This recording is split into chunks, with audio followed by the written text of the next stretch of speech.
So it's actually a few nights later, and all the jars did seal properly.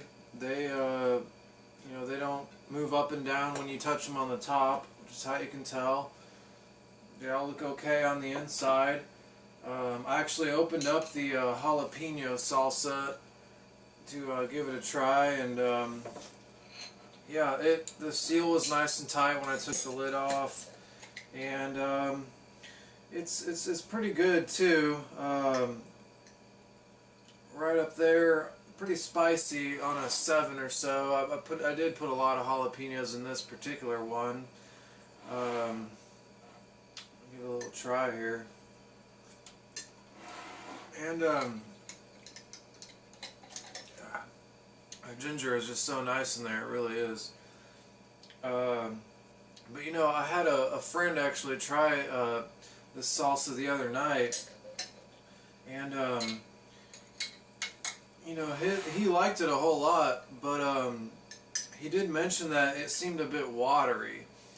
And that's something that I kind of noticed as well in trying it myself previously. And I think it's definitely true. It's not that watery, but it's not like the tomato base itself is not as thick as some store-bought salsas. Like I'm not exactly sure why that is, but I think the tomato base for my salsas does need to be a little bit thicker, and I might need to tweak my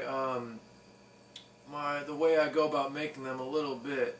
I'm satisfied with my recipes, but as far as the the ingredients that are going in the recipes, but I'm starting to think that maybe I should try to make use the food mill to make tomato juice from some tomatoes, separating the skins and seeds, and then throwing them into the pan and cooking the tomato juice down, much like I did in the Save the Tomatoes episode of Cooking at Home with Bart.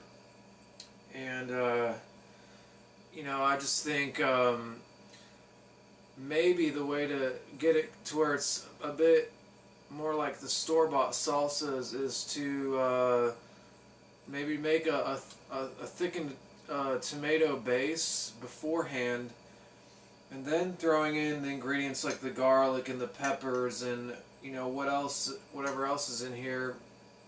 Maybe then blending that up, or blending up all the solid ingredients and then putting them into kind of a thicker tomato base.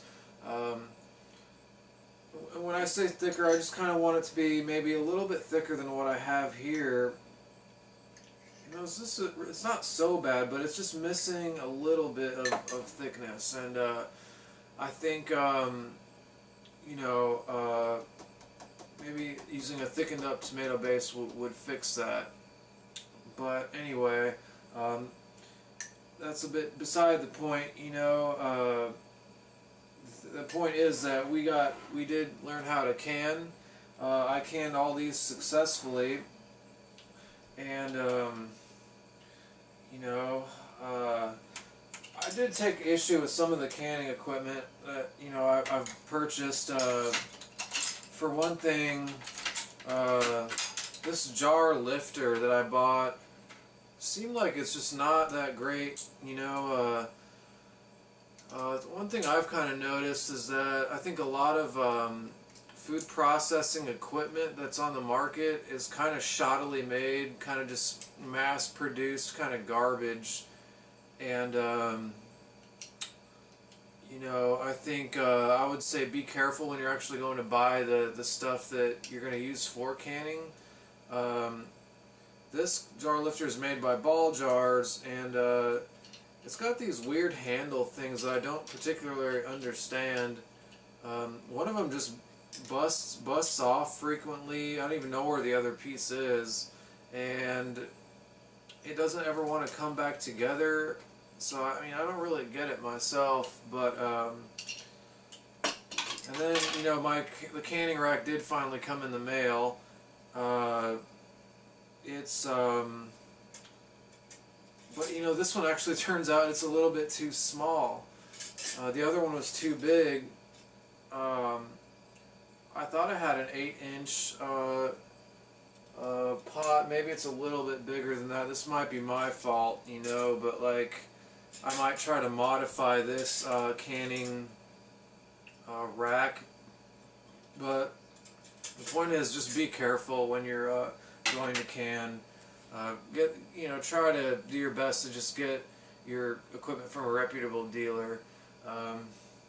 But anyway, so yeah, I think we made some good salsas, and you know, I feel confident that I know how to can now, and you know, these just make.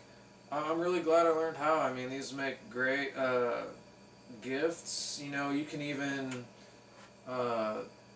I could, you know, even if I had a proper license, I could like sell this. You know, you can make yourself some money. You know, a lot of people do that, and yeah, it's a very useful thing. I'm very glad I learned how to do this, and I want to go ahead and thank Beulah Farms for providing me for a lot of the produce I use in this episode and other episodes. They'll be selling produce, I'm sure, at the Winter Farmers Market this winter, and they also sell in St. Louis at the Town Grove Market, and some other market that the name escapes me up there too.